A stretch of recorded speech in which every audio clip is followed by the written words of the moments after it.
Good afternoon, friends and relatives. Mrs.Joanne here.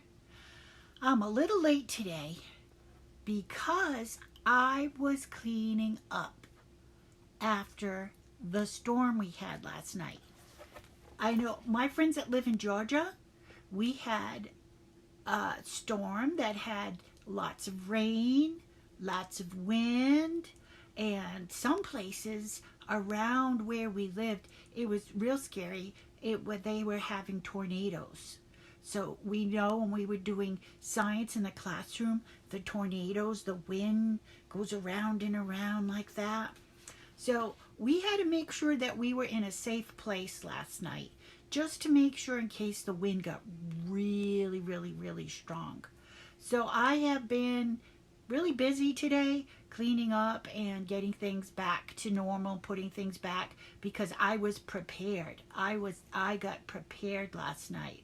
I had our safe place prepared and it was just a storm, so that's good. So today I'm just going to give us a small story, a short story.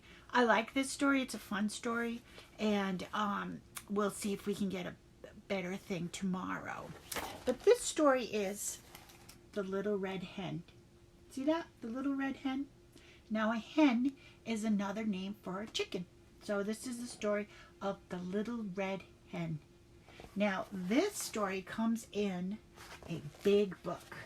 And this book is called The Classic Edition of Great Children's Stories. So this is collection. Remember we talked about books that have collections of stories?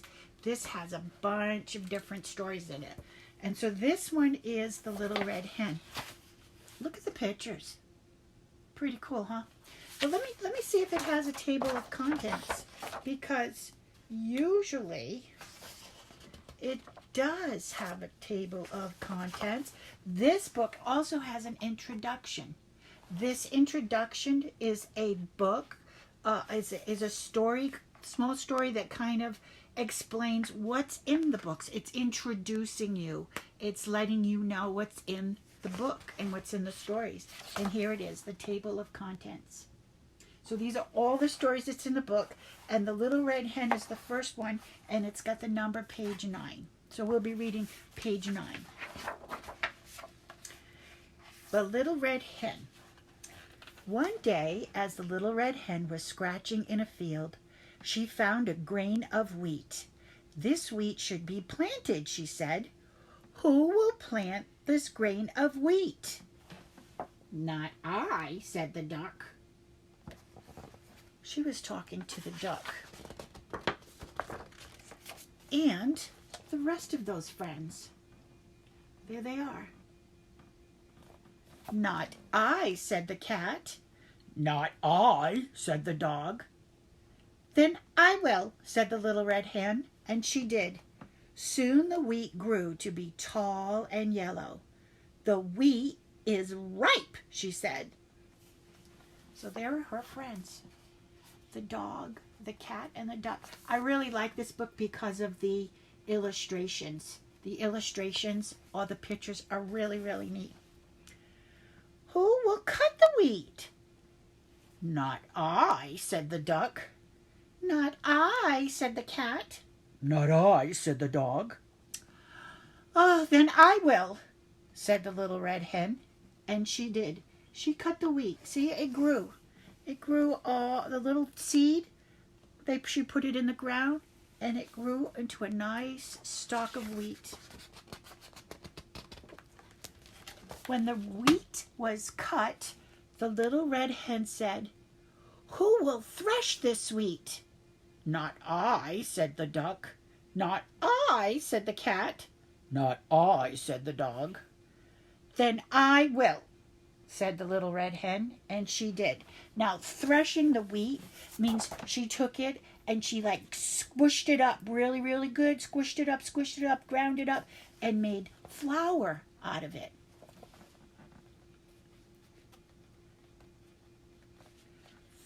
When the wheat was all threshed, all squished up, all ground up, the little red hen said, "Who will take this wheat to the mill?"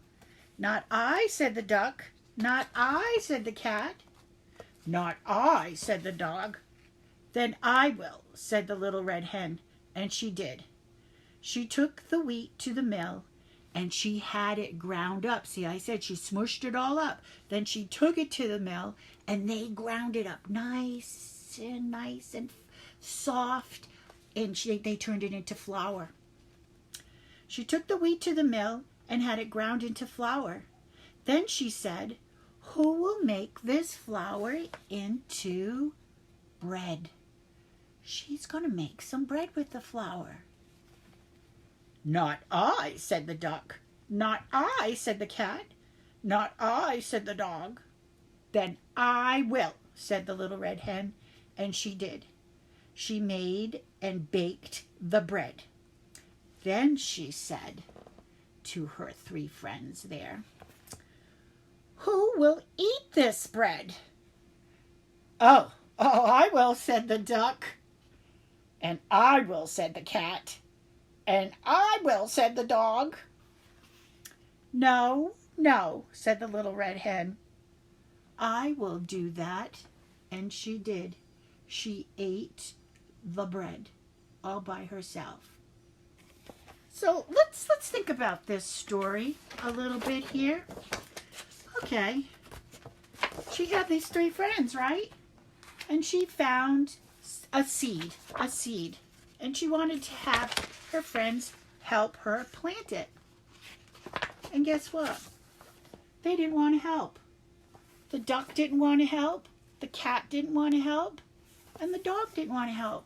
They're like, "No, I'm not helping." Mm-mm.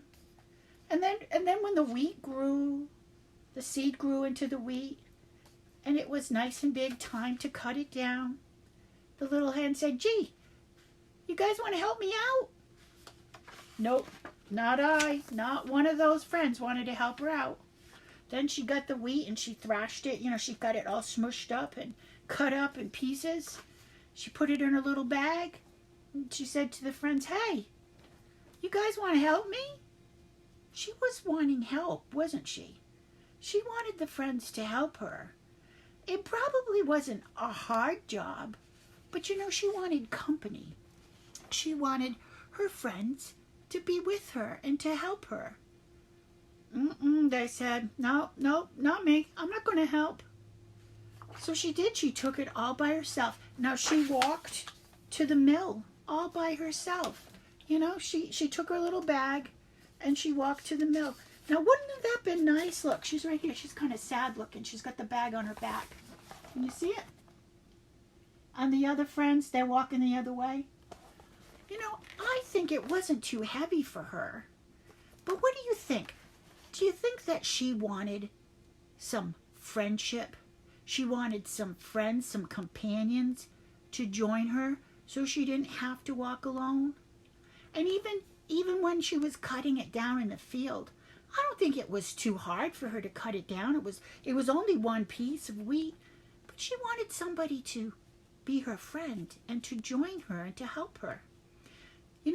Sometimes when you're playing a game or you're playing with a toy and, you're by yourself and you think, "Gee, I would like somebody to come play with me, or to help me with this game or to help me with this puzzle."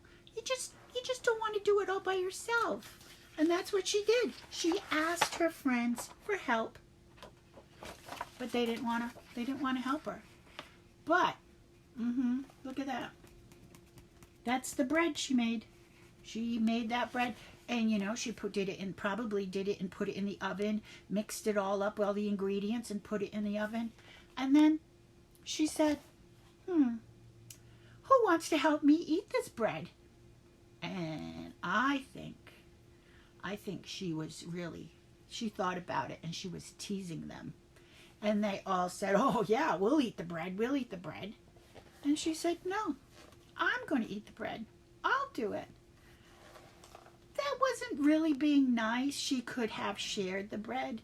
But I think that she was really feeling sad that her friends didn't help her do it and cut it and grow it, but they wanted to eat it. I think maybe later, maybe she shared the bread with them. You know, maybe she said, you know, I like my friends, and I like my friends to be with me.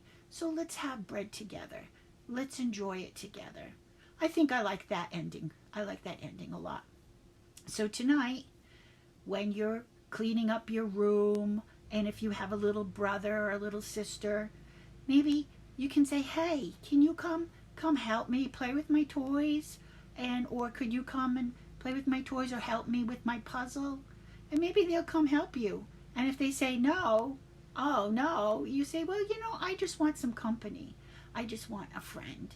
You can ask mommy and dad too. They can come help you.